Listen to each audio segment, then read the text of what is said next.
একটা বিশাল থালায় পোলাও, কোরমা, খাসির রেজালা কাবাব, আস্ত দুটো মুরগির গ্রিল, ঘন ডাল, সালাদ, মিষ্টি সবকিছু সাজিয়ে রাখা হয়েছে। নতুন বর সাইবানের সঙ্গে খেতে বসেছে তার বন্ধুরাও। গরুর মাংসের তরকারিটা আলাদা করে রাখা হয়েছে অনুরাগের কথা চিন্তা করে। কার্পেটের উপর পাত পেরে খেতে বসেছে সকলে এক থালাতেই। নীরব এত বড় সাইজের গ্রাস মুখে তুলছে যেন তার খাবার কেউ টেনে নিয়ে যাবে। আফরান ছাগলের মতো কচ কচ করে কাঁচামরিচ খেয়ে যাচ্ছে। এই নিয়ে বন্ধুদের মাঝে হাসাহাসির কমতি নেই। এখানে শুধু পুরুষেরা আছে, মেয়েদের খাবারের ব্যবস্থা আলাদা করে গেস্ট ড্রয়িংয়ে করা হয়েছে। খেতে খেতে সবার প্রথমে নীরব বলেই উঠল, ভাই, কে যেন এককালে বলেছিল আমাদের মেয়েদের সুগার ড্যাডি হবে। খুঁজিস না, এখন সে এক বাচ্চা আর ড্যাডি হয়ে গেছে। হাসিতে হেসে বলে উঠল আফনান। নীরব বন্ধুর সঙ্গে তাল মেলালো। আবার কি বলে, কবর অবধি কবুল। ও মাগো, টুরু লাভ। তরকারি ঝোল মাখা হাতটাই চটস করে আফনানের গালে বসিয়ে দিল সাইবান। খিলখিল করে হেসে উঠল সকলে। অনুরাগ অবধি আজ মজা নিতে ছাড়ল না। এই, তোরা ওকে এত জ্বালাতন করিস না। এমনিতেই সবে জ্বালাতনের দায়িত্ব শুরু হয়েছে। একটা বাচ্চা পালা কি কম? ভরণ পোষণ, শিক্ষা দীক্ষা সব দিকটাই তো ওকে দেখতে হবে, বল। সব থেকে কাছের বন্ধু অনুরাগ অবধি পাল্টি খেয়েছে দেখে সাইবান তেতে উঠল। তবে রাগটা দেখালো না, বরং আস্ত মুরগির লেগ পিস ছিঁড়ে নিয়ে বিশাল এক কামড় দিয়ে চিবুতে চিবুতে বলল, অবশ্যই শিক্ষা দীক্ষা সবই দিতে হবে। ব্যঞ্জনবর্ণ শেখানো শুরু করে দেব। 1 বছরের মধ্যেই গড়গড় করে কথা বলতে শুরু করবে, দেখবি। নীরব একটা আস্ত গোলাপ যেমন মুখে দিয়ে প্রায় না চিবি গিলে নিয়ে সুথল। ছেলেকে শুধু ব্যঞ্জন বর্ণ শেখাবি কেন? স্বরবর্ণ কি দোষ করেছে? স্বরবর্ণ শুধু বউয়ের জন্য বরাদ্দ। সাইবানের কথায় বেফাস অনুরাগ প্রায় মুখের খাবার ফেলেই দিচ্ছিল। কোনো মতে হাত চেপে নিজেকে থামালো, কেসে ফেলে বেচারা। অপরদিকে হাতের লোকমা হাতে নিয়েই জমে গিয়েছে ফ্যালফ্যাল করে সাইবানের দিকে চেয়ে রইল আফরান এবং নীরব। সাইবানের কোনো হেলদোল নেই। সে নিশ্চিন্ত মনে বিরাট কোল্ড ড্রিঙ্কসের গ্লাসে চুমুক দিয়েছে। অনুরাগ বাম হাতে একটা থাপ্পড় দিল তার পিছে। তুই কি কোনো দিন শুধরাবি না? বিয়ে হয়েছে তবু এই শয়তানি গেল না? শয়তান শুধরে গেলে পৃথিবীতে তোর মতন সন্ন্যাসীদের কি কাজ? বাঁকা হেসে জবাব দিল সাইবান। আর পারল না আফরান আর নীরব। উভয়ে হাসতে হাসতে ফ্লোরে গড়াগড়ি খেতে লাগলো। অপরদিকে ইরাম ইজানকে নিয়েই ব্যস্ত। খেতে বসেনি সে এখনো। ছেলে ঘুমোবে। ঢুলু ঢুলু চোখে তার বুকে লিপটে আছে। তাকে নিয়েই হাঁটাহাঁটি করছে। সঙ্গে সকলে ঠিকমতো খাচ্ছে কিনা সেই বিষয়টাও তদারকি করছে। চোখের কোণে সেই খেয়াল করলো রাহাত এবং ইহান দুজনেই বাড়ির চৌকাঠ বেয়ে নেমে যাচ্ছে। আর অপেক্ষা করলো না ইরাম। দ্রুত হেঁটে বেরিয়ে গেল বাহিরে। ইজানকে নিজের বুকে সাবধানে আড়াল করে রেখে ভাইদের পিছু নিল সে। মেন গেটের কাছাকাছি গিয়ে থামলো তাদের। ভাই, ইয়ান থামলো আগে। ঘুরে ইরামকে দেখে বোনের দিকে ছুটছে গেল। রাহাত খানিকটা অপ্রস্তুত ভঙ্গিতে দূরে দাঁড়িয়ে রইল। আপু, ভাইয়ের মুখের দিকে চেয়ে খানিকটা আদর করে দিয়ে ইরাম সুথালা। খেয়েছিস? হুম। তোর গালে কি হয়েছে? ব্যান্ডেজে লাগানো গালচা হালকা একটু ঘষে ফিকুচকে ফেল ইহান। ইঁদুর কামড়েছে। ইঁদুর? চোখ কপালে উঠে গেল ইরামের। হতবাক নয়নে চেয়ে রইল ছোট ভাইয়ের মুখপানে। ইঁদুর এলো কোথা থেকে? জানি না, আমার রূপে তেলাপোকা ছিল, ইঁদুর না। কিন্তু গতকাল রাতে কোথায় কে যেন এলো, পালিয়েও গেল। ঠিকমতো দেখতে পাইনি। ধরতে পারলে পিষে ফেলতাম শালাদের। ডক্টর দেখিয়েছিস? Tetanus injection? চিন্তা করো না, ইঞ্জেকশন দেওয়াই আছে। ফার্মাসিতে দেখিয়েছি সকালে। লাল দাগ হয়ে গেছে। বলেছে কয়েকদিন গরম পানির সেক দিলে ঠিক হয়ে যাবে। গজগজ করে বলল ইহান। ছোট ভাইয়ের রুমে ইঁদুর ঢোকার সাহস ইরাম ধরতে পারলেও বিশেষ কোনো মন্তব্য করল না। ইহানও সেই বিষয়ক কথা বাড়ালো না, বরং আগ্রহে নিয়ে তাকালো ইজানের দিকে গাল চেনি দিয়ে। আমার মামাটা কেমন আছে? ইজান কুই কুই করে আবারও মায়ের বুকে মাথা গুজে ফেলো। হাসলো ইহান। আরে, শরম পেয়েছি বেচারা। পরক্ষণে সে হাসি মুছে গেল তার। জলজলে দৃষ্টিতে দেখলো ইরামকে। তুমি এমনটা কেন করলে আপু? আমি কিছুতেই স্বস্তি পাচ্ছি না। ওদের সঙ্গে তুমি, ওই লোকগুলো। তোকে বলেছি তো ভাই, আমি যা করছি সুস্থ মস্তিষ্কে ভেবে চিন্তে করছি, ভবিষ্যতেও করব। ইরামের হাতটা নিজের সুস্থ গালে চেপে ধরে মাথা নেড়ে ইজান বলল, ঠিক আছে, তোমার কথাই সই। তবে তুমি আমাকে প্রমিস করো যদি ওরা তোমাকে তিল পরিমাণে কষ্ট দেয় তুমি সঙ্গে সঙ্গে আমাকে বলবে। আগের বাড়ির মতো চুপ করে সহ্য করে যাবে না। কথা দাও আমাকে আপু, প্লিজ। মৃদু হাসলো ইরাম, ঝুঁকে এসে ছোট ভাইয়ের কপালে কপাল ঘষে বলল, আমার কিছু হবে না ভাই, আমি ঠিক নিজের খেয়াল রাখবো, চিন্তা করিস না। আজকে আসার জন্য তোদেরকে অনেক ধন্যবাদ। আমি সত্যিই তোদের খুব মিস করি রে। চোখ বুজে মা তুলো বড় বোনের অস্তিত্বটুকু অনুভব করলো ইহান প্রাণ ভরে। তবে বেশিক্ষণ পারল না, পেছন থেকে ডাক ভেসে এলো, ইহান, দেরি হয়ে যাচ্ছে আমাদের। রাত তাড়া দিচ্ছে। ইহানকে বেশ অসহায় দেখালো। করুণ চোখে একবার ইরামের দিকে চেয়ে সে পিছিয়ে গেল। ইরাম দৃপ্ত দৃষ্টিতে দেখলো রাহাতকে, পায়ে পায়ে হেঁটে কাছে গিয়ে দাঁড়ালো। আমার সঙ্গে কথা না বলেই চলে যেতে চাচ্ছিস? কথা বলার মতন মুখ তো তুমি রাখোনি আমাদের আপু। মহল্লা এর মধ্যেই ছিছি পড়ে গিয়েছে। সারাদিন ওই বাড়ির ভেতর বসে থাকলে জানবে কিভাবে? রাহাতের কাট কাট কথা এবার আর কষ্ট হলো না ইরামের। ঠিকই নাক কেটে ফেলেছি তোদের, তাই না? হ্যাঁ, ভাবলেই আমার লজ্জা লাগছে। তুমি নিজের হাঁটুর বয়সী একটা ছেলের সাথে বিয়ে করেছো, তাও আবার ওই কি যেন ফিজেনার টিচে নেশে আর পার্টি করে বেড়ায়। আত পাগলা বেয়াদব ছেলে একটা। দুলাভাইকে নিয়ে ভদ্রভাবে কথা বলবি। ইরামের হঠাৎ প্রতিবাদে থমকে গেল রাহাত। প্রসারিত নয়নে চেয়ে রইল বড় বোনের দিকে। ইরাম তার মুখোমুখি হলো বিনা দ্বিধায়। বোনকে যখন সামান্য আশ্রয়টুকু দিতে পারিসনি, তখন তার ব্যক্তিগত জীবন সম্পর্কে কথা বলতে আসবি না। আর হ্যাঁ, আরেকটা কথা, ইজান ঘুমিয়ে গিয়েছে বুঝতে পেরে ছেলেকে কাঁধের উপর তুলে নিজের শাড়ির আঁচল দিয়ে ঢেকে ইরাম দৃঢ় গলায় বলল, মায়ের সম্পত্তিতে মেয়েদের ভাগ আছে। মুন্সি বাড়িতে আমার যে ভাগ, সেই ভাগ আমায় বুঝিয়ে দিবি, না হলে সমপরিমাণ টাকা দিয়ে সেই ভাগ আমার থেকে কিনে নিবি। 2 মাস সময় দিচ্ছি, কি করবি ভেবে আমাকে জানাস। আর দাঁড়ালো না ইরাম। হতবাক রাহাতকে সম্পূর্ণরূপে উপেক্ষা করে ইহানকে শেষ একবার নরম দৃষ্টিতে দেখে হন হন করে হেঁটে এসে সে বাড়ির ভেতরে চলে গেল। ইহান নিজের জিন্সের পকেটে হাত ঝুঁকে তীর্য খেসে বড় ভাইকে পাশ কাটিয়ে হেঁটে যেতে যেতেই বলল, সারা জীবন বিড়াল দেখতে দেখতে একদল ভুলেই গিয়েছিল বিড়াল কেন বাঘের মাসি হয়। রাত 9টা। সারাদিনের হট্টগোলার ক্লান্তির পর অবশেষে ইরামের বিশ্রামের সুযোগ হয়েছে।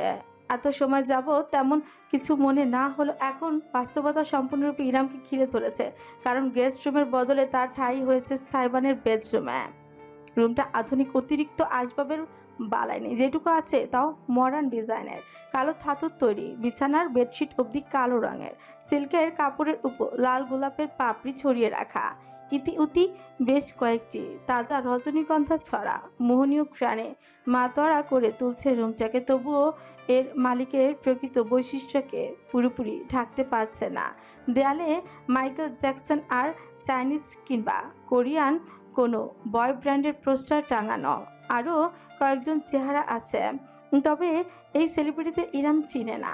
দেয়ালের এক পাশে সাউন্ডের বেশ কিছু যন্ত্রপাতি, সঙ্গে ছোট্ট কন্ট্রোল বোর্ড।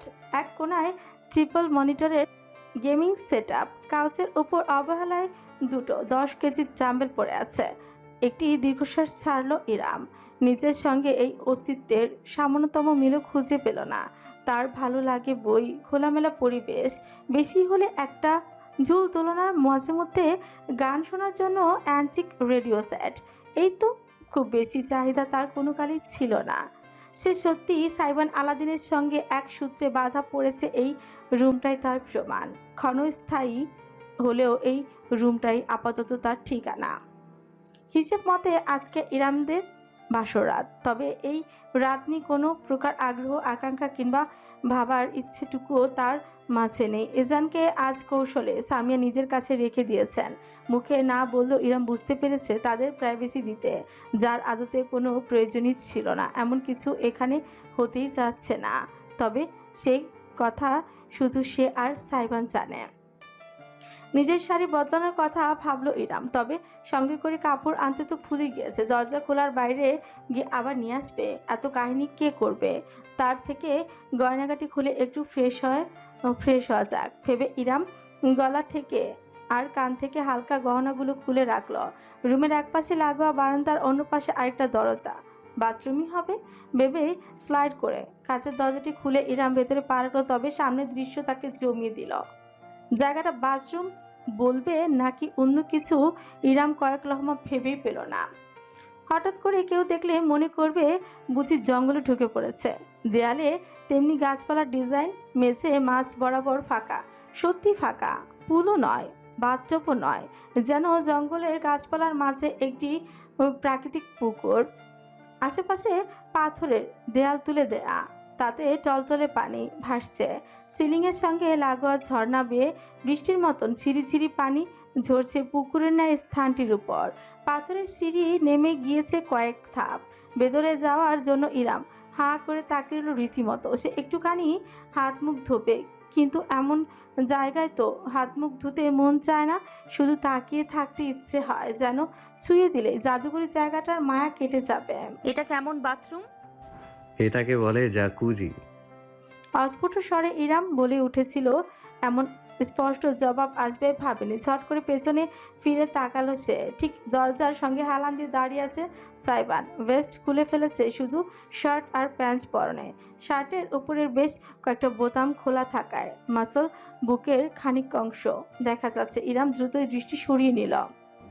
বাড়ির ভেতর এই জিনিস করার আইডিয়া কে দিল? হাসলো সাইবান। ভেতরে ঢুকে আশেপাশে তাকালো সগর্বে, নিজের তৈরিকে দেখে বললাম, বাড়ির ভিতর রিল্যাক্স করার মতো জায়গা দরকার, তাই এটা গত বছর ইনস্টল করেছি। বাড়ির এই দিকটা ভেঙে অনেক কিছু ঠিকঠাক করতে হয়েছিল। তোমার মাঝে নর্মাল কিছু আছে আলাদিন? নর্মাল বাথরুম টয়লেটও আছে, আপনি ভুল জায়গায় ঢুকে পড়েছেন। বিস্তৃত হাসি নিয়েই জবাব দিল সাইবান। তারপর পায়ে পায়ে এগোতে লাগলো ইরামের দিকে। জায়গাটা রোমান্টিক না? মনে হবে যেন গভীর বনের মাঝে বসে কোনো পুকুরে শরীর ডুবিয়ে আরামে আকাশের তারা দেখছেন। ইরাম জানে না কেন তার স্পন্দন অস্বাভাবিকভাবে দ্রুত হয়ে উঠল। আজ তাদের বাসর রাত, এই বিষয়টাই তার অনুভূতির সঙ্গে বেশ বাজেভাবে খেলতে শুরু করে দিয়েছে। অজান্তে পিছিয়ে পড়ল সে। পানির একদম কিনারায় পাথরের কাছে গিয়ে থামলো। সাইবান রীতিমতো নির্লজ্জভাবে তাকে আপাতমস্তক পর্যবেক্ষণ করলো। ইরাম আর ঘুমটা দিয়ে নেই। গাঢ় জলপাই বর্ণের চকচকে শাড়িটা তার শরীরে অতপ্রতভাবে জড়িয়ে আছে। সাইবান এতদিন ভালো করে দেখেনি কিংবা সংকোচ করেছে আজ, অথচ তার দৃষ্টিতে বিন্দুমাত্র সংকোচ রইল না। কবুল পরে বিয়ে করা বউ তার সামনে দাঁড়িয়ে, ভাবতে অদ্ভুতের একটা উষ্ণতা এবং ভীষণ রকমের অন্তর্জ্বালা ছড়িয়ে পড়ল সাইবানের বুকে।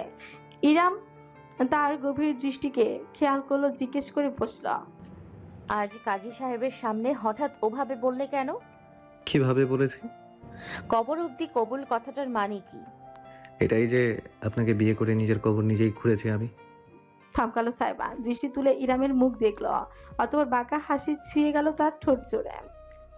ইরামের খুব কাছে এসে পড়লো সাইবান। রমণী জমে গেল। মুহূর্তের জন্য তার মনে হলো সাইবান বুঝি তাকে ছুঁয়ে দেবে প্রগাঢ়ভাবে, আর সে আটকাবে কি করে? এতদিন ছেলেটা ছিল পরপুরুষ, আজ থেকে স্বামী। ঠিক কত পর্যায়ে অবধি ইরাম তাকে থামিয়ে রাখতে পারবে? অথচ সাইবান তাকে ছুঁয়েও দিল না, শুধু দেখেই গেল। গলা, বুক, উদর পেরিয়ে এসে তার নিগুড়ো কালো নয়নজোড়া থামলো বরাবর ইরামের কোমরে।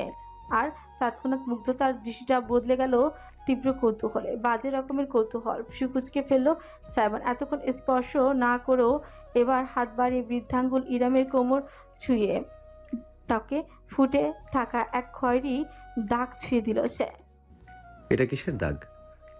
সাইবানের প্রশ্নে ঝাঁজ টের পাওয়া গেল স্পষ্ট। ইরাম জবাব দেওয়ার সুযোগ পেল না। এর আগে রুমের দরজা ধাক্কানোর আওয়াজ ভেসে এলো। আমি দেখছি কে এসছে। রীতিমতো চোরের মতোই ছুটে পালিয়ে গেল ইরাম। এক হাতে আঁচল চেনে কোমরের অংশটা সন্তর্পণে ঠেকিয়ে নিল। সাইমন কয়েক সেকেন্ড আহমকের মতো দাঁড়িয়ে থাকলো। পর মুহূর্তেই হতাশাবোধক একটি শব্দ করে উঁচু ঘুরে রুমের ভেতর চলে এলো। ইরাম ততক্ষণে দরজা খুলে দিয়েছে। বাইরে দাঁড়িয়ে আছে সারিকা, তার হাতে ধরা ছটফট করতে থাকা ইজান। আমি আর মম মিলে অনেক চেষ্টা করেছি, আপনাকে ছাড়া শান্ত হবে বলে মনে হয় না। খানিকটা বিরক্তি নিয়েই বলল সারিকা। ইরাম দ্রুত নিজের হাত বাড়িয়ে ছেলেকে কোলে তুলে নিল। সারিকা অপেক্ষা অবধি করলো না। যেমন হঠাৎ এসেছিল তেমনি হঠাৎ করে চলে গেল। একটি নিঃশ্বাস ফেলে দরজা আটকে চিৎকার করে কাঁদতে থাকা ইজানকে নিয়ে বিছানায় গিয়ে বসলো ইরাম। এই যে, না না না, সোনা আমার, কুচুপু আমার, এই তো আম্মু এখানে, আম্মু কোথাও যায়নি। এই যে সোনা, এই যে আমার বাবাটা। ছেলেকে দুলিয়ে দুলিয়ে শান্ত করতে চাইলেও ইরাম, অথচ কোনো কাজই হলো না, বরং সব সময়ের সাথে সাথে আরো জোরে তার স্বরে কেঁদে যেতে লাগলো ইজান। ছোট্ট শিশুটির মুখ লালচে হয়ে উঠেছে কান্নার কারণে। ইরাম সইতেই পারল না, বুকে আঁকড়ে ধরল ছেলেকে। না না না, কাঁদে না আব্বু, আর না, আম্মুর কষ্ট হয় তো কুচুপু। প্রথমটা বিশেষ পাত্তা না দিয়ে মনিটরের সামনে গেমিং চেয়ারে বসে মোবাইল স্ক্রল করছিল সাইবান। বাচ্চার কানের আওয়াজ ভীষণ তীক্ষ্ণ, তার কানে লাগছে বাজে ভাবে। তবে যখন প্রায় 20 মিনিট পরও কান্না থামানোর নামগন্ধ হলো না, তখনই মোবাইল রেখে উঠল সাইবান, খানিকটা তেজি কণ্ঠে বলল, কি সমস্যা? এমন ভ্যাক ভ্যাক করে কাঁদছে কেন পোটলাটা? হাগু পেয়েছে আবার? ইরাম হাসলো না, বরং খানিকটা অসহায় দৃষ্টিতে চেয়ে বলল, বুঝতে পারছি না, কান্না করে অনেক, কিন্তু এতক্ষণ ধরে একটানা কোনো দিন করেনি। কোথায় সমস্যা হচ্ছে? কোথায় সমস্যা হচ্ছে বাচ্চাটার? আম্মু বুঝতে পারছে না, আম্মু পচা। ইরামের চোখ ছলছল করে উঠল। ছটফট করতে থাকা ইজানকে বুকে চেপে রাখলো সে। দৃশ্যটা দেখে কেন যেন ভীষণ অশান্তি অনুভব করলো সাইবান। আমি জানি পোটলার কান্না কিভাবে থামাতে হয়। হঠাৎ করেই বলেই দেয়ালে ঝুলন্ত টিভি রিমোট দিয়ে অন করলো সাইবান। ইরাম ট্যাপ ট্যাপ করে চেরল। সাইবান ততক্ষণে মেঝের মাঝখানে গিয়ে দাঁড়িয়েছে, টিভির ভলিউম বাড়িয়েছে, একটা গান চালো, তারপরে রিমোটটা ছুঁড়ে ফেলে 2 পা ছড়িয়ে দাঁড়ালো। ওয়াচ দিস পোটলা। গানের তালে তালে কোমর দুলিয়ে সাইবান এমন অদ্ভুতের অঙ্গভঙ্গি করে উঠলো যে ইরামের হাসি চাপা দিতে মুখে হাত চাপতে হলো। অথচ অবিশ্বাস্য ব্যাপার, সাইবান নাচতে শুরু করার সঙ্গে সঙ্গে ইজানের কান্না থেমে গিয়েছে। নাক টেনে অশ্রু সজল চোখে সে এক দৃষ্টিতে তাকিয়ে রইল। তার সমস্ত আকর্ষণের কেন্দ্রবিন্দু এখন সাইবানের নাচ। সাইবানের কোমর দোলানো নাচের তালে তালে আচমকা ইজান হাতে তালি মেরে বুঝি গেয়েই উঠল।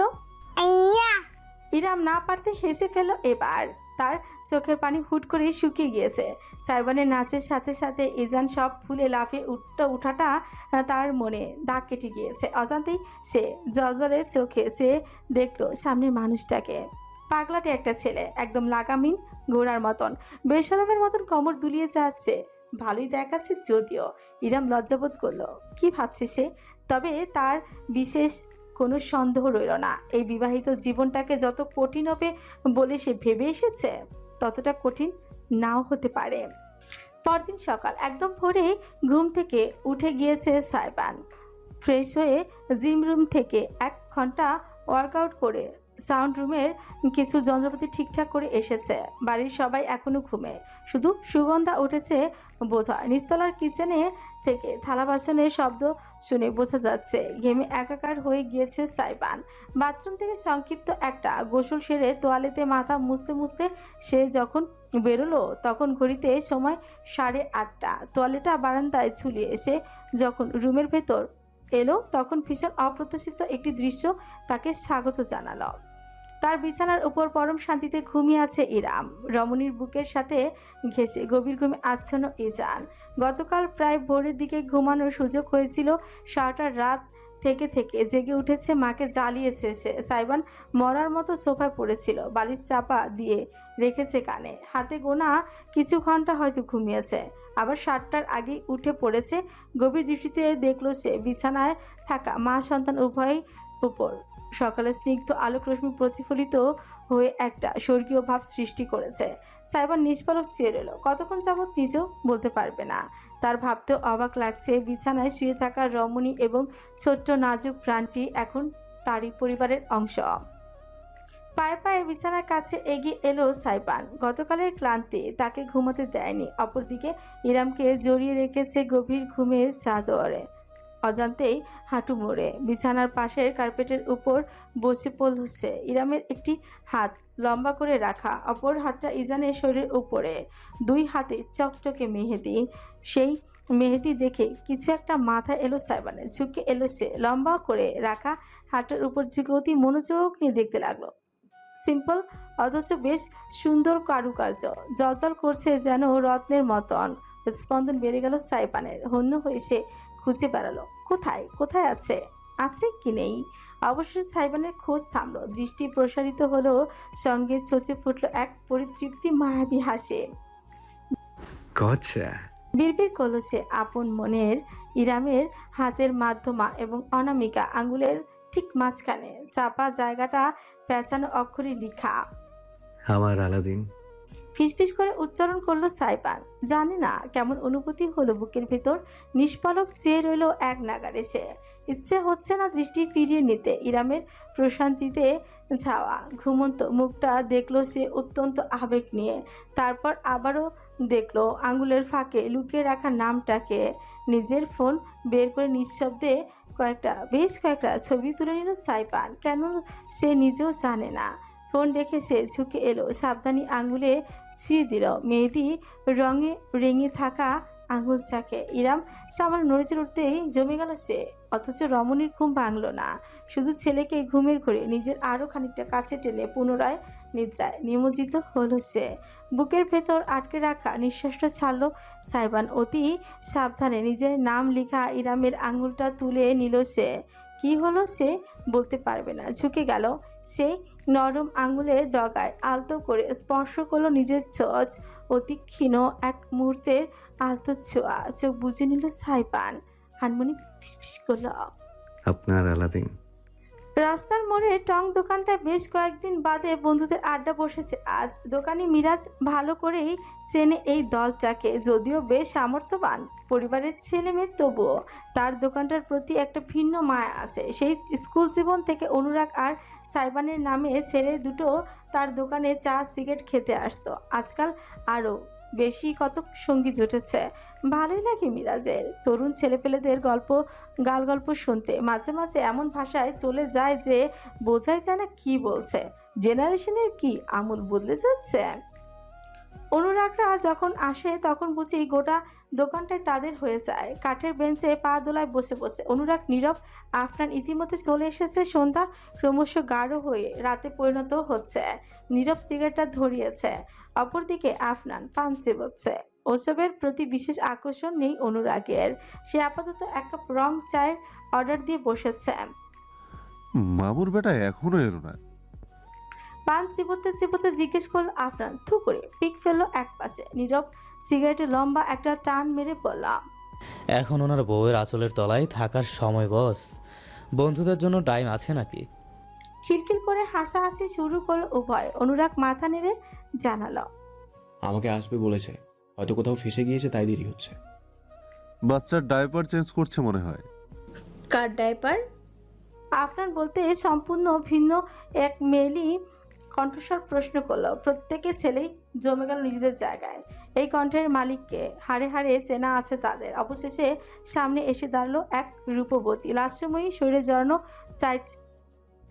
টাইট টপ, থপথপে সাদা ইলাস্টিক ফেব্রিক একদম চেপে থাকায় শরীরের অবয়বটা ভালোভাবে বোঝা যাচ্ছে। নিচে একটা ঝোলা ট্রাউজার সেট, চুলগুলো সিল্কি, দৈর্ঘ্য কাঁচ সমান, টানা টানা আইলাইনার দেয়া, চোখে চেয়ে আছে যুবতী। এক কাঁধে ঝুলছে একটি জিম ব্যাগ, তাতে ঢোকানো গোলাপি রঙের ইয়োগা ম্যাট দেখা যাচ্ছে। কি ব্যাপার, হঠাৎ চুপ হয়ে গেলি কেন সবাই? কিসের ডাইপারের কথা বলছিস? মেয়েটি প্রশ্ন করলো আবার। আফরান আর নীরব একে অপরের সঙ্গে ঘেঁষাঘেঁষি করে বসলো, উভয় বিব্রত এবং অপ্রস্তুত। নীরব ইশারায় অনুরাগকে কিছু বলতে বললো, বান্দা সোজা হয়ে বসে পড়লাম। সিঙ্গাপুর থেকে কবে এলি তিতলি?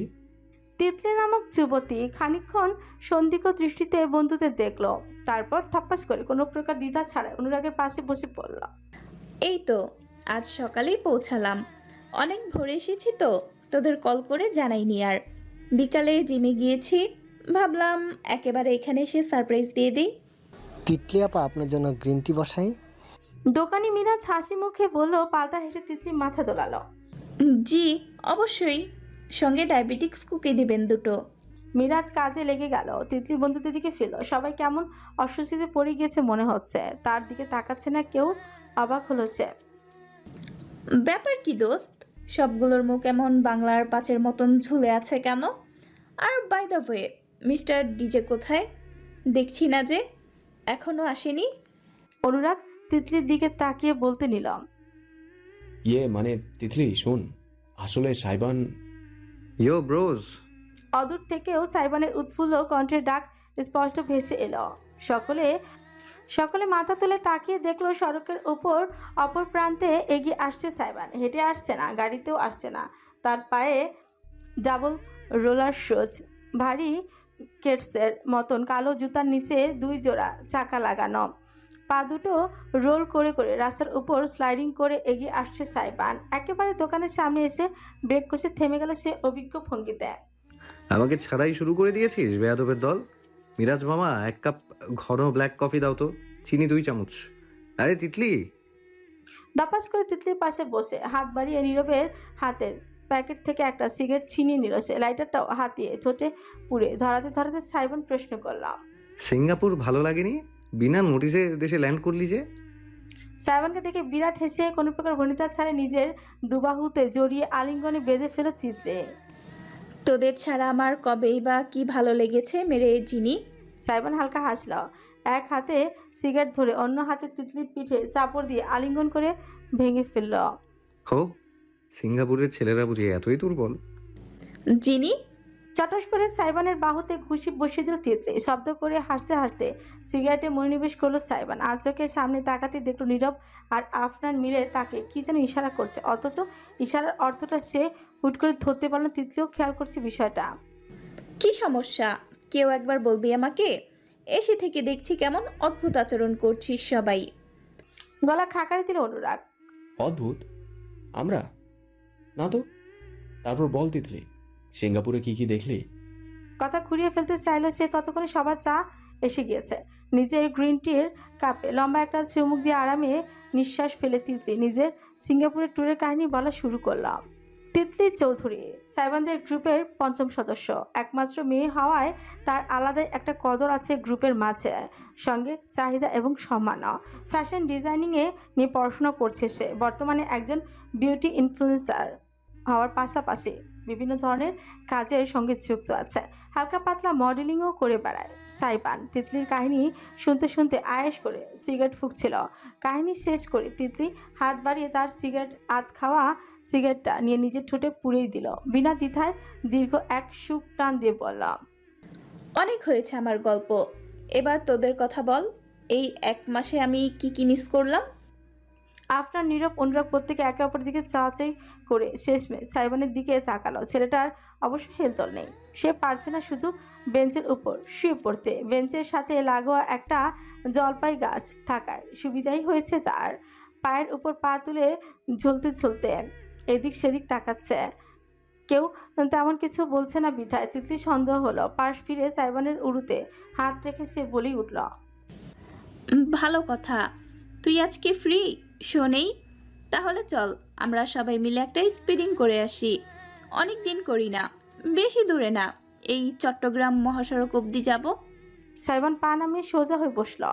মাথা খারাপ? বিয়ের প্রথম দিনেই দেরি করে বাসায় গেলে মম আমার পা কুচি কুচি করে চিকেন স্যুপে ঢেলে দেবে। যা শয়তান, আঙ্কেল থাকতে আন্টি আবার বিয়ে করবে কেন? তুই কি গাছ বলদ?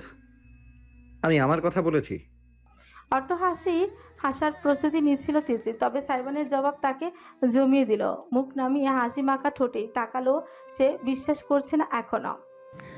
জিনি, প্লিজ মজা করিস না। তোরা সবাই মিলে আমাকে বোকা বানাতে চাইছিস না? প্রাঙ্ক করছিস? আমি কিন্তু বুঝে ফেলেছি, এবার বলদ হব না, হব না। আঙুল নেড়ে নেড়ে বলল তিতলি। তবে বাকি সকলের থমথমে চেহারা দেখে সেই মুহূর্তে আন্দাজ করতে পারলো কিছু একটা গড়বড় আছে। সাইবান তার আঙুলটা চেপে ধরে আস্তে করে নামিয়ে দিল, স্বাভাবিক গলায় জানালো, তিতলি, আই এম ম্যারিড। স্তব্ধ হয়ে চেয়ে থাকলো তিতলি সাইবানের মুখপানে দীর্ঘক্ষণ। তার জলজল নয়ন জল আপাত মস্তক পর্যবেক্ষণ করলো সাইবানকে, যেন বিয়ের কোনো প্রমাণ তার শরীরে লেপটে আছে। সাইবান সরে বসলো। সরি, সব কিছু এত তাড়াহুড়ায় হয়ে গেছে যে তোকে জানানো হয়নি। ভেবেছিলাম তুই ফিরে এলে একেবারে বলবো। তিতলি বাকি বন্ধুদের দিকে তাকালো। অনুরাগ, নীরব, আফনান প্রত্যেকে অপরাধী ভঙ্গিতে মুখ নামিয়ে নিল। পরিস্থিতি এতটাই গুরুগম্ভীর হয়ে দাঁড়ালো যে দোকানি মিরাজ অব্দি নিজের কাজ বাদ দিয়ে হাঁ করে চেয়ে আছে দৃশ্যপটে। কয়েক মিনিট কাটলো পিনপতন নীরবতায়। তারপর তিতলির কাট কণ্ঠ ধ্বনিত হলো, ওরা ডায়পারের কথা বলছিল, বাচ্চাও ফুটিয়ে ফেলেছিস নাকি? সাইবান মেয়েটির কণ্ঠস্বর শুনে খানিকটা অবাকই হলো। না, ব্যাপারটা অমন না, ইটস কমপ্লিকেটেড। আসলে আমার খালা তো স্টপ ইট চিনি। থাক, আমাকে আর কিছুই বলতে হবে না তোদের আর কোনো দিন। সাটানো হয়ে উঠে দাঁড়িয়ে পড়লো তিতলে।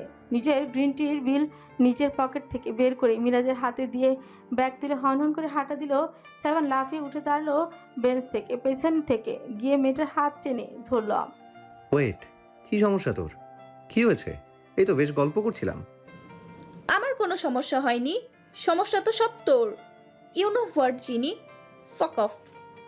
এর আগে কোনোদিন এত ঝাঁজ নিয়ে সাইবানের সঙ্গে কথা বলেনি। নিজের হাতটা সে ঝাটকা দিয়ে ছাড়িয়ে নিয়ে দ্রুত গতিতে হেঁটে চলে গেল। যাওয়ার সময় রাস্তার কোনায় রাখা একটা অসহায় ডাস্টবিনকে বিনা কারণে লাথি মেরে ফেলে দিয়ে গেল। সাইবান আহাম্মকের মতন নিজের জায়গায় দাঁড়িয়ে কাঁদ তুলল। যাক বাবা, এর আবার কি হলো? Is it the month? Mood swing হচ্ছে সেকেন্ডে সেকেন্ডে। পেছন থেকে বন্ধুদের হতাশাবোধক শব্দ শুনতে পেল সাইবান। কৌতূহলী হয়ে সে ঘুরে দাঁড়াতেই অনুরাগ দুহাত ছড়িয়ে পড়ল। ভাই, তুই ছাড়া গোটা দুনিয়া জানে তিতলি তোকে পছন্দ করে। তুইও তো তাল দিয়েছিস মাঝখানে, এখন এত নিষ্পাপ সাজছিস কেন? নীরব তাল মিলিয়ে বলল। সাইবান খানিক হেসে হাত তুলে জানালো, that was just a situationship, nothing more. আরও কর সিচুয়েশনশিপ।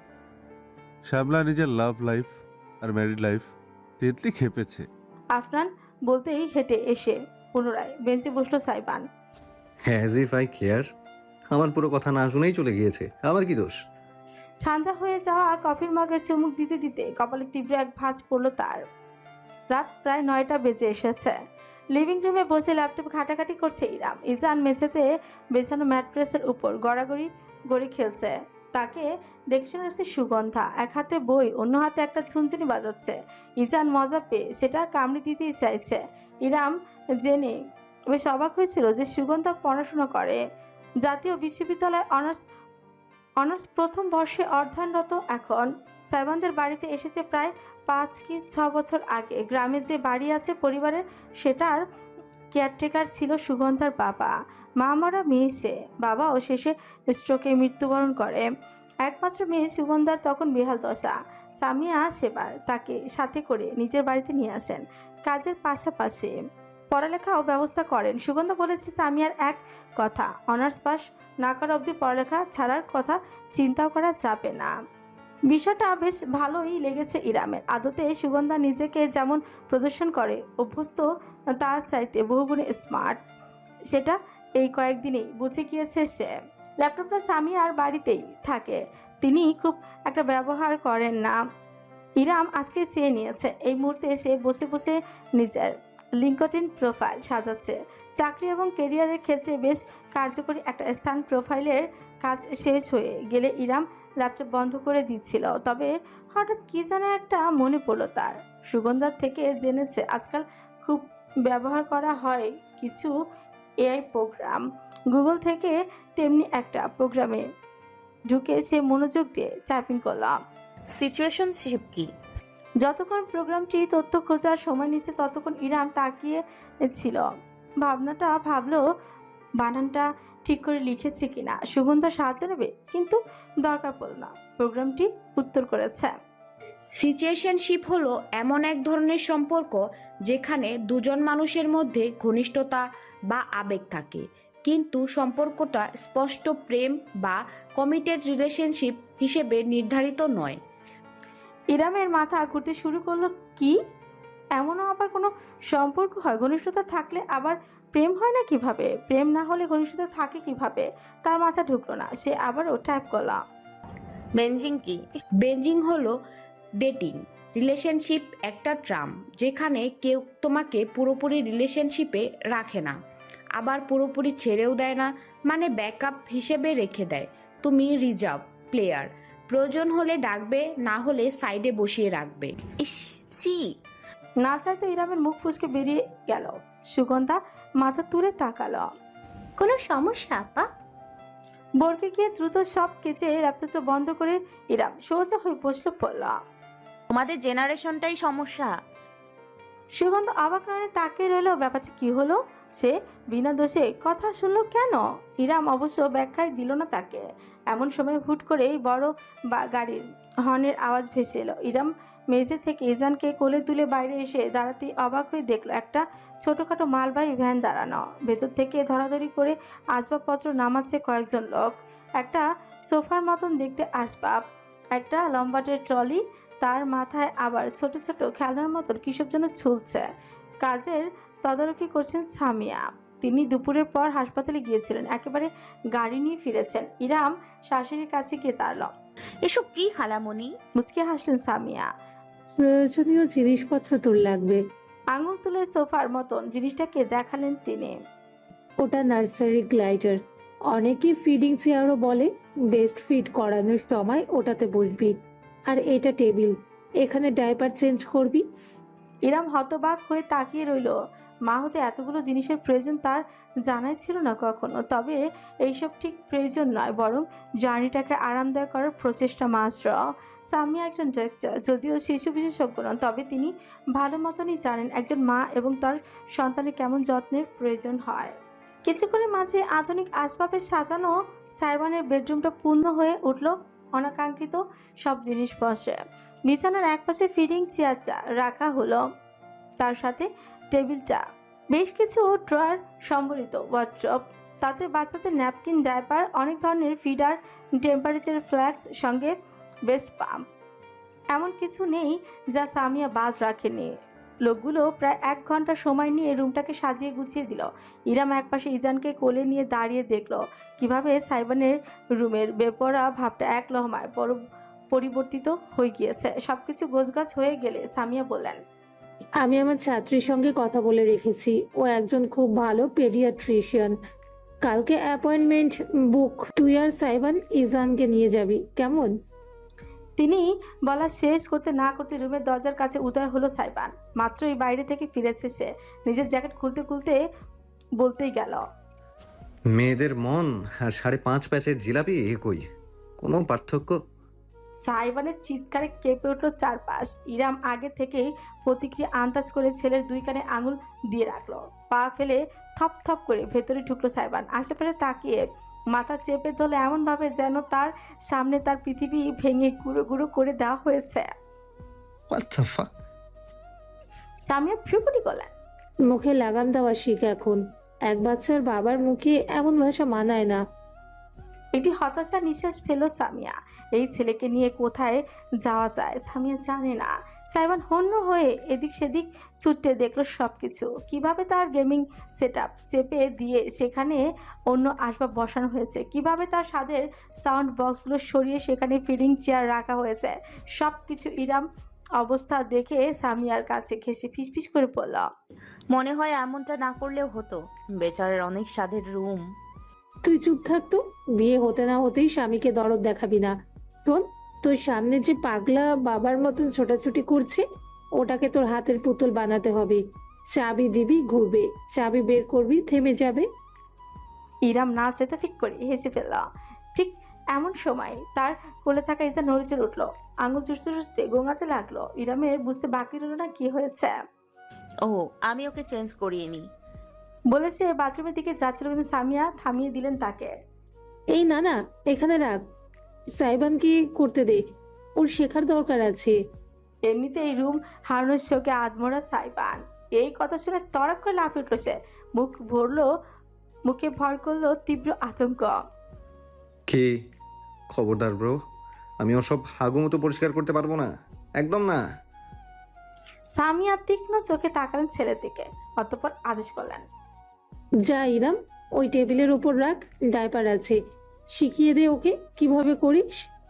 ইরাম মানতে না চাইল, সে ভীষণ বিনোদন পাচ্ছে। সাইবানের মুখটা একেবারে দেখার মতন হয়েছে। ইজানকে সাবধানে সে টেবিলটায় শুইয়ে দিল, অতঃপর আগের কাপড়ের ন্যাপিটা খুলে ফেলল। ছোট ছোট হাত ছুঁড়ে জ্যাপ জ্যাপ করে সাইবানের দিকে তাকিয়ে ইজান শব্দ করে উঠল।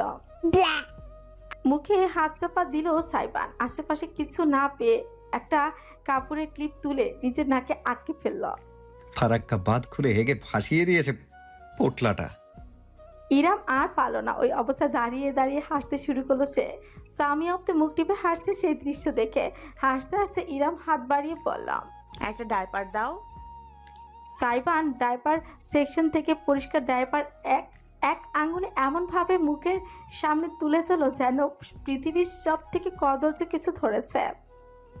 ঘৃণায় চোখ মুখ বাকি বমি পাচ্ছে। এমন ভঙ্গি করে সে হঠাৎই বলে উঠল, হতে চেয়েছিলাম সুগার ড্যাডি, ভাগ্য হাতে ধরিয়ে দিল বাচ্চার ন্যাপি। লাফিয়ে উঠল ইজান। ইরাম ওয়েস্ট টিস্যু দিয়ে তার ত্বক মুছে নিচ্ছিল হাতে না রাখে হাত মোছা টিস্যুটা ছুটতে গিয়ে পড়লো একেবারে সাইবানের হাতের উপর। দুনিয়া উল্টে গেল, ছেলেটার হাহাকার করে উঠল। ইয়া খোদা, ইটস মি অ্যাগেন। জবাব চাই আমি, আমার সঙ্গে তোমার কিসের দুশ্মনী? আজকে ইজানকে ডাক্তার দেখানো হবে, তাই বেশ সকাল সকালে উঠে পড়েছে ইরাম। হিসাব মতে আজ তার বিয়ের দ্বিতীয় দিন, তবে বিশেষ কোনো অনুভূতি নেই তার মাঝে। গোটা চিন্তাই ছেলেকে ঘিরে। ফ্রেশ হয়ে ইজানকে খাইয়ে তৈরি করিয়ে নিজেও রেডি হয়ে নিল সে। বিয়ের উপহার হিসেবে বেশ কয়েকটি নতুন শাড়ি পেয়েছে, সেগুলো থেকে গাঢ় বেগুনি রঙের একটি বাছাই করে পরল। গোসল করে নিয়েছে তাই চুলগুলো হালকা ভেজা, সেগুলোই খোলাই রাখলো। অতঃপর ইজানকে করে তুলে সিঁড়ি বেয়ে পায়ে পায়ে নিচে নেমে এলো। নাস্তার টেবিলে সাজানো সামিয়া আর সারিকা খেতে বসেছে। সারিকার স্বামী মিসির গতকালই চলে গিয়েছে, তাদের ফ্ল্যাটের ইন্টেরিয়রের কাজ চলছে, ভাঙাচোরার ব্যাপার, তাই বউকে বেশ কিছুদিন বাপের বাড়িতেই রাখবে। সে নিজে সপ্তাহ একবার দুবার করে আসবে, তাই বলতে গেলে সারিকা একটা দীর্ঘ সময়ের জন্য এই বাড়িতে থাকতে চলেছে। ইরামের বিশেষ কোনো মতামত নেই এই সম্পর্কে, তবে মেয়েটার সামনে তাকে সাবধান হয়ে চলতে হবে। ইরাম সামিয়াকে সালাম দিয়ে চেয়ার টেনে বসলো। সুগন্ধা তার প্লেট তৈরি করে হাত মুছে বলল, আপা আপনি খান, আমি রেডি হইয়া নি। নিজের রুমের দিকে চলে গেল মেচা। সামিয়া দ্রুত খাচ্ছেন, হাসপাতালে যাওয়া তাড়া আছে, তবুও চোখের চশমাটা ঠিকঠাক করে তিনি শুধলেন। কি ব্যাপার, সাইবানকে দেখছি না যে? রেডি হয়নি এখনো? যাবে না তোমার সাথে? জানি না, ঘুম থেকে উঠে রুমে দেখিনি। সে কি, ওকে আমি কাল রাতেই পই পই করে বলে দিলাম আজকে ডাক্তারের অ্যাপয়েন্টমেন্ট আছে। তোমার ছেলে কি গোয়ালের গরু? সে পাগলা ঘোড়া, তাকে শিকল দিয়ে বেঁধে রাখা যায় না। সারিকা মন্তব্য করলো। কাঁটা চামচ দিয়ে দই মেশানো ফ্রুট সালাদ খাচ্ছে সে। তবে ইরাম ননদের কথাটা গায়ে মাখল না। ইজানকে উরুর উপর বসিয়ে দোলাতে দোলাতে খানিকটা পাউরুটি ছিঁড়ে মুখে দিল। অতঃপর তাকালো সামিয়ার দিকে, নরম অথচ আত্মবিশ্বাসী গলায় বলল, খালামণি, আমার মনে হয় আলাদিনকে কিছুটা সময় দেওয়া উচিত। সামিয়া ফ্যালফ্যাল করে তাকিয়ে রইল। ইরাম গতকাল রাতেও এই এক কথা বলেছে। ইজানকে ডায়পার পরাতে গিয়ে সাইবান প্রায় বমি করে দিচ্ছিল দেখে সে পরে আর তাকে কিছু করতে দেয়নি। সাইবানও বুঝি হাঁপ ছেড়ে বেঁচেছে। সামিয়াকে চেয়ে থাকতে দেখে ইরাম ব্যক্ত করলাম, এই বিয়েটা ওর মনের খুশিতে হয়নি। উপরন্ত একটা বাচ্চা সামলানো চারটিখানি কথা নয়। আলাদিনের বয়স কম, ওর মাঝে এখনো দায় সারা দায়িত্ব জ্ঞানহীন ভাবটা রয়ে গিয়েছে। এর জন্য ওকে দোষ দেয়া যায় না, স্বাভাবিক ওর সময় লাগবে। আমরা ওকে নিস্তার দিই কেমন? তাছাড়া আমার মনে হয় না আমার বিশেষ কোনো সাহায্যের প্রয়োজন আছে। আমার ছেলেকে আমি নিজেই সামলাতে জানি। আলাদিন নিজে থেকে না চাইলে ওকে ঘাটানোর দরকার নেই। অদ্ভুত হলেও সত্যি, আপুর এই কথার সাথে আমি একমত। তুমি সাইয়ের উপরে অনেক বেশি চাপ দিয়ে ফেলেছ মম। বউ কি জিনিস সেটা বোঝার বয়সই যার হয়নি, সে আবার বাচ্চা পালবে কিভাবে? সারিকা নির্দ্বিধায় নিজের মতামত জানলো। একটি দীর্ঘশ্বাস ফেলেন সামিয়া, পরে করে চশমা খুলে খানিক থম মেরে বসলেন। ইরাম একটা গোটা পাউরুটি শেষ করে দ্বিতীয়টা খাচ্ছিল, তখনই তিনি মুখে খুললেন, তোরা সবাই আমাকে নিষ্ঠুর মা ভাবিস, তাই না? সারিকার চামচ থেমে গেল। অপরদিকে ইরাম চিবানো ভুলে বসলো। উভয়ে প্রসারিত নয়নে দেখলো সামিয়াকে, যাকে বেশ হতাশ লাগছে। আমি নিজেও জানি ওর ওপর আমি চাপ দিচ্ছি। ইরাম, তুই হয়তো ভাবছিস শুধু তোর ভালোর কথা ভেবেই আমি এই বিয়েতে জোরাজুরি করেছি। বিষয়টা কিন্তু এমন না। আমি স্বার্থপর, আমি নিজের ছেলের জন্য করেছি। না চাইতেও সারিকা আর ইরাম একে অপরের দিকে তাকালো। উভয়ে আবার দৃষ্টি ফিরে নিল। সামিয়া একটু সময় নিয়ে বলতে শুরু করলেন, সাইবান আগে এমন ছিল না, তুই তো জানিস ইরাম। তুই তো ওকে ছোটবেলা থেকে দেখেছিস। একটা ভদ্র মিষ্টভাষী বাচ্চা ছিল, হ্যাঁ, রাগটা ঠিকই নাকের ডগায় রাখতো, কিন্তু বর্তমানের মতো এত সিরিয়াস অবস্থা ছিল না। হঠাৎ কি যেন হলো, সব কিছু বদলে গেল। আমার ব্যস্ত জীবন, বাড়িতে সময় দেওয়া হয়েছে খুব কম। বলতেও পারবো না কিভাবে, কোন দিন, কেন আমার ছেলেটা একটু একটু করে অন্যরকম হয়ে গেল। আমি বলবো না ও এখন খারাপ হয়ে গিয়েছে বা বিগড়ে গিয়েছে, কিন্তু লাগাম ছাড়া হয়ে পড়েছে, বেপরোয়া, আনসিরিয়াস। জীবন নিয়ে ওর কোনো প্ল্যানই নেই। ওকে জিজ্ঞেস করলেই শুধু বলে আজকের জন্য বাঁচি, কালকের কথা ভেবে লাভ কি। চুপ করে রইল ইরাম। কেন যেন তার খারাপ লাগছে। সাইবানের ওই পরিবর্তনের সময়টা সে দেখেনি, অনুভবও করেনি। সোজা ছোটবেলা থেকে বড়বেলায় দেখেছে, কিভাবে বোঝা সম্ভব। কিন্তু সামিয়া সবটাই চোখের সামনে দেখেছে নিজের, তাই মা হিসেবে তার চিন্তাটা স্বাভাবিক। সামিয়া ব্যাগ থেকে কাপড় বের করে নিজে চশমাটা মুছতে মুছতে বললেন, সাইবানের চিন্তাধারা আধুনিক লেভেলের।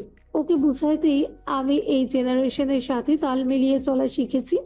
অতঃপর বুঝেছি ওদের কাছে এখন অনেক কিছুই স্বাভাবিক, যা আমাদের কাছে অস্বাভাবিক।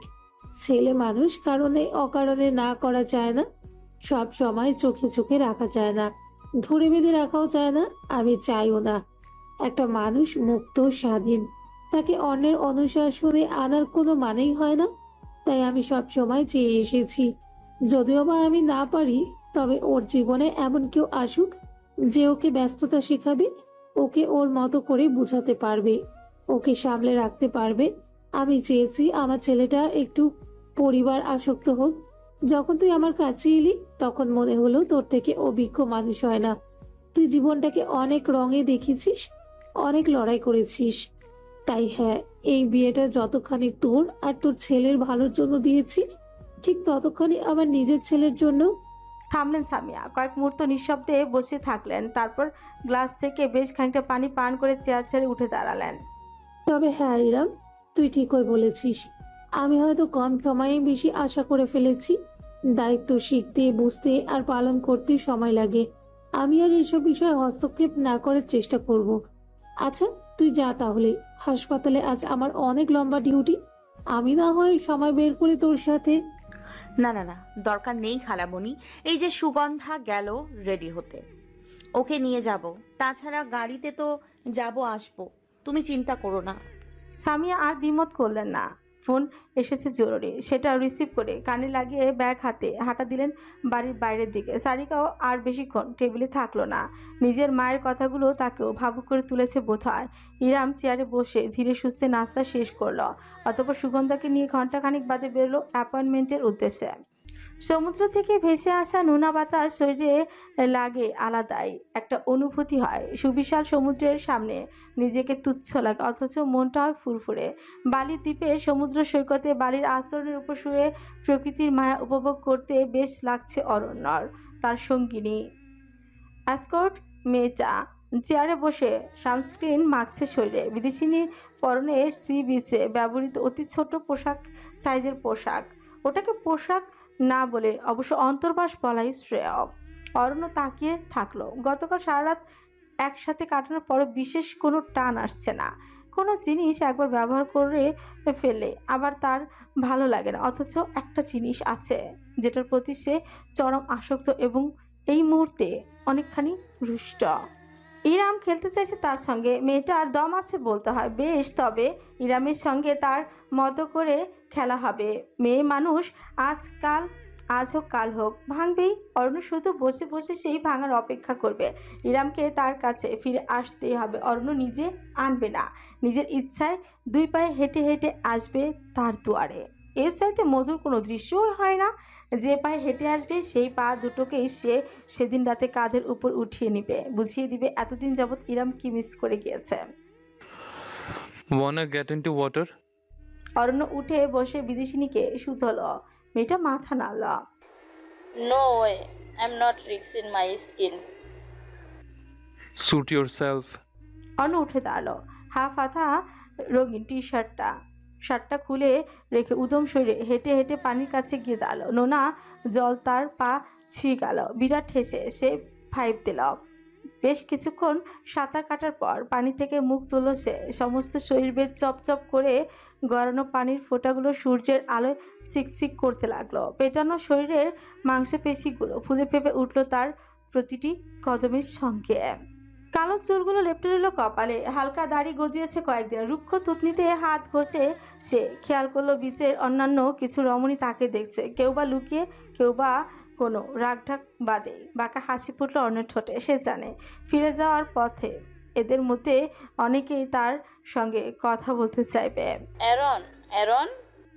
নিজের সৌন্দর্য নিয়ে বেশিক্ষণ সুখ সাগরে ভাসতে পারল না অরণ্য। বিচে দাঁড়ানো তার বিদেশিনী অ্যাসকর্ট এক হাতে একটা ফোন তুলে লাফাচ্ছে।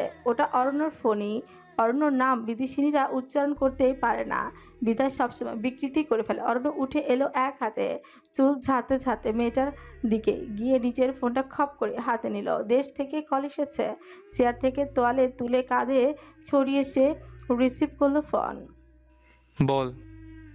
ওপাশ থেকে কিছু একটা বলা হলো। সবকিছু শুনে খেপে যাওয়ার বদলে অরণ্য ঠোঁটে হাসিটা আরো বিস্তৃত হলো, ধারণ করলো এক অশুভ রূপ। কেউ দেখলো না সূর্যের আলো প্রতিফলিত হয়ে তার চোখজোড়া কেমন হিংস্র জন্তুর মতো জলজল করে উঠল।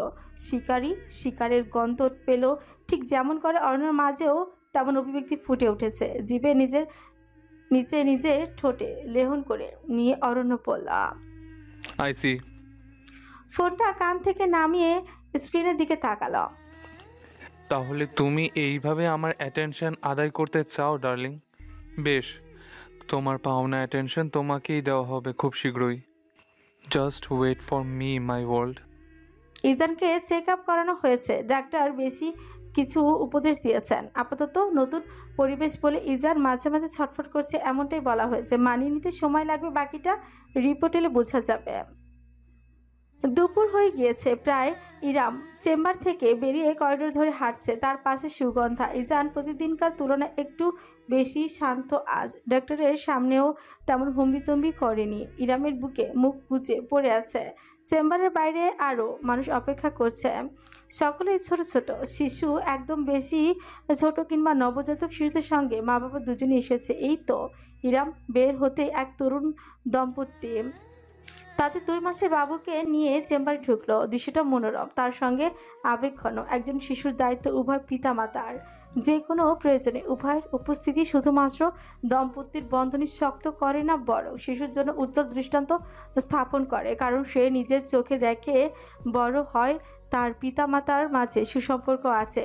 সেটাই সে ভবিষ্যৎ জীবনে অনুকরণ করে। মলিন এক হাসি ফুটল হিরামের ছোঁচে।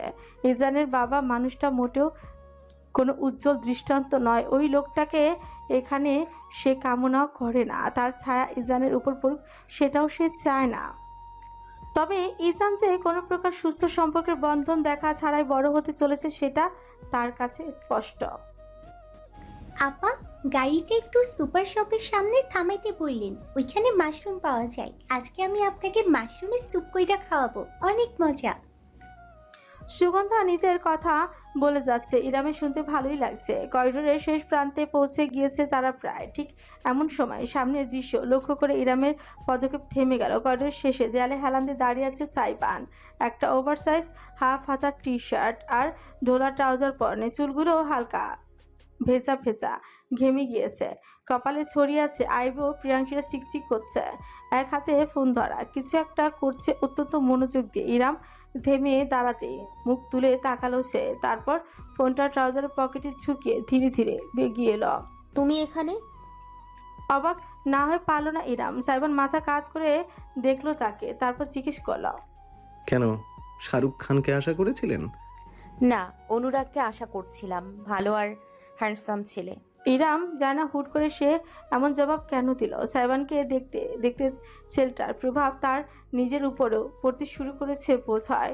অনুরাগের কথা শুনে ফিকুচকে ফেললো সাইবান। তার চোখে মুখে শান্ত ভাবটা হুট করে অশুভ হয়ে উঠল। শুধু অনুরাগ কেন, স্যালাইন আর ওর বাচ্চাটা কি দোষ করেছে? ওদেরও আশা করতেন।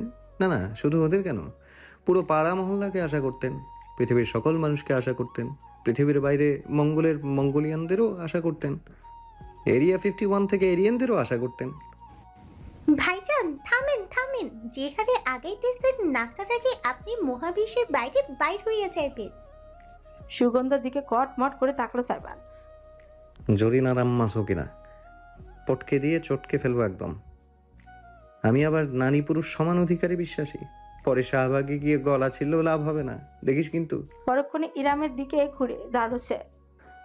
আর আপনি স্বামী আসবে না তো কোন খাদানের খনি আসবে আপনার কাছে শুনি? ইরাম মজা করলো সাইবানকে খেপতে দেখতে। ও বাবা, স্বামী আমার আছে, বুঝতেই পারিনি। ভালোই লাগছে, বেশ লাগছে তার। তির্যক এক হাসি ছুঁয়ে গেল বান্দার ছোঁচে। আশেপাশে মানুষের উপস্থিতি কোনো পরোয়া না করেই হুট করেই ঝুঁকে এলো সে। সুগন্ধার বড় বড় রসগোল্লার মতন চোখে দৃষ্টি উপেক্ষা করে ইরামের কানে কানে সে ফিসফিস করল। বুঝতে পারছেন না নাকি বুঝতে চাইছেন না? সাইবানের একটি হাত উঠে এলো ইরামের কাঁধে, ভাঁজ করে তুলে দেয়া তার শাড়ির আঁচলটি আঙুলে ছুঁয়ে দিয়ে যুক্ত করলাম। Don't try to play with your hubby. I'm the coach of this game, Mrs. বেগুনি। দপ করে উঠে ভেতরটা একটা কাঁপুনি হলো ইরামের। ঠোঁটজোড়া অনুভবে ফাঁকা হয়ে পড়ল। প্রসারিত দৃষ্টিতে দেখলো সে সাইবানকে। বৃদ্ধা আঙ্গুলে অধর ঘষতে ঘষতে আপাত মস্তক খুঁচিয়ে খুঁচিয়ে ইরামকে দেখছে সে। চোখাচোখি হতে জিভ গালে ছেঁকে অদ্ভুত ভঙ্গিটা করলো সে। একেবারে বাজে অভ্যাস, ভয়ানক অভ্যাস। গাড়িতে পায়ে হেঁটে যাবেন নাকি শাড়িতে করে তুলে নেব? ইরামের গাল দুটো হালকা লাল হয়ে উঠল, এইটুকুই। সে বেশি অনুভূতি দেখালো না আর দ্রুত এগুলো করিডোর ধরে পেছনে নীরবে হাসতে হাসতে এলো সাইবান। তার নয়নজোড়া ঘুরপাক খেতে লাগলো সামনে হেঁটে চলা ইরামের বেগুনি শাড়ি জড়ানো অবয়বে। ড্রাইভারের পাশে বসলো সুগন্ধা, পেছনে ইরাম আর সাইবান। সুগন্ধার কথা মতো সুপার শপের সামনে থামা হলো। বেচারি ড্রাইভারকে সঙ্গী বানিয়ে নাচতে নাচতে পছন্দের মাশরুম কিনতে চলে গেল। গাড়ির ভেতরে এখন শুধু সাইবান আর ইরাম। ইজান ইরামের কোলে নড়াচড়া করছে, আশেপাশে দেখছে কৌতূহলী দৃষ্টিতে। বাইরে গেলেই সে এমন করে। ইরাম ছেলেকে দোলাতে দোলাতে হঠাৎই জানলা দিয়ে বাইরে তাকিয়ে দেখলো রাস্তার একপাশে ভুট্টাওয়ালা বসেছে। তার মনে পড়লো কলেজে ভার্সিটি যাওয়ার সময় এভাবে ভুট্টা খাওয়া হতো। বিকালে ভাইদের নিয়ে বেরোলে দুইজনই বায়না ধরতো। পুরাতন স্মৃতিগুলো তাকে নস্টালজিক করে তুললো মুহূর্তে। সাইবান আর চোখে দৃশ্যটা খেয়াল করেছে। দ্বিতীয় কোনো কথা না বলে গাড়ির দরজা খুলে সে বাইরে পা রাখলো। পোটলার দাঁত হয়নি তো কি হয়েছে? পোটলার মায়ের তো হয়েছে। তার সামনে আমার চেঙ্গিস ফেল বলে সে হাত বাড়িয়ে দিল ইরামের দিকে। ভুট্টা চলবে? ইরাম প্রথমটায় সাইবানের বাড়িয়ে দেওয়া হাতের দিকে অপলক চেয়ে রইল। পরক্ষণই হাতটা ধরল। এই নিয়ে দ্বিতীয়বার হাতটা ধরা হলো তার। সাইবান আর ইরাম দুজনেই হেঁচে ভুট্টাওয়ালার কাছে গিয়ে দাঁড়ালো। মামা 4টা ভুট্টা। 4টা কেন? ইরাম সাইবানকে জিজ্ঞেস করতে ফিউ তুলে বললাম। বাবারে, ড্রাইভার আর সকিনা, জরিনার আম্মা সকিনা আমার পেট কেটে ভুট্টা বের করে খাবে ওকে না দিলে। ওকে চেনেননি আপনি? যা, মেয়েটা অতটাও খারাপ না যতটা তুমি মনে করো। নতুন নতুন তো আপনাকে শরম পেয়েছে। 2 দিন ওয়েট করুন, ওর নাগিনী রূপ এই বেরোলো বলে। সারাদিন নাগিন সিরিয়াল দেখতে থাকলে তো এমনই হবে। ইরাম ফিক করে হেসে ফেলল। বাড়ির মালিকের সঙ্গে সেখানে এক প্রকার আশ্রিত প্রায় মেয়ের এমন দুষ্ট মিষ্টি সম্পর্ক তার কেন যেন ভীষণ ভালো লাগলো। ভুট্টাওয়ালা ভুট্টা সেকে মশলা মাখিয়ে ইরামের হাতে দিল। সাইবান নিচ থেকেই এগিয়ে এসে 2 হাত বাড়িয়ে দিল ইজানকে ধরার জন্য। ইরাম খানিকটা ইতস্তত করলেও শেষমেশ দিল। অবাক নয়নে খেয়াল করলো সাইবান কতটা সাবধানে ধীরে ধীরে ইজানকে নিজের বুকে ঠেকালো। আজ বোধহয় সত্যি তার অবাক হওয়ার দিন। নিজের ভুট্টাটা সাইবান অন্য হাতে ধরতেই ইজান ছোট্ট মুখ বাড়িয়ে জিভ বের করে ফেললো চেটে দেওয়ার জন্য। সাইবান সঙ্গে সঙ্গে তাকে দূরে সরিয়ে ধরল। ইস, সাহস কত বড় পোটলার! আমার খাবারে ভাগ চায়। ইজান আর হাতে তার কবজি থামছে ধরতে চাইল। মুখ বেয়ে লালা গড়িয়ে পড়লো ছোট বাচ্চাটার। সাইবান তাকে রীতিমতো টেনে কাঁধের উপর তুলে বলল, আমার খাবারের ভাগ চাওয়ার আগে বল তোর খাবারের ভাগ দিবি? ইরাম পোটা চিবুতে চিবুতে কেসে ফেললো। সাইবানের মুখে লাগাম আর মনে লজ্জা শরম বলতে কিচ্ছুই নেই নাকি? সাইবান ইজানকে দেখে দেখে ভুচ্চা কামড় দিতে লাগলো। মামা, আগে দুধের দাঁত বানা তারপর আসিস। ফোকলা কোথাকার। ইজান প্রায় কাঁদো কাঁদো হয়েই গেল।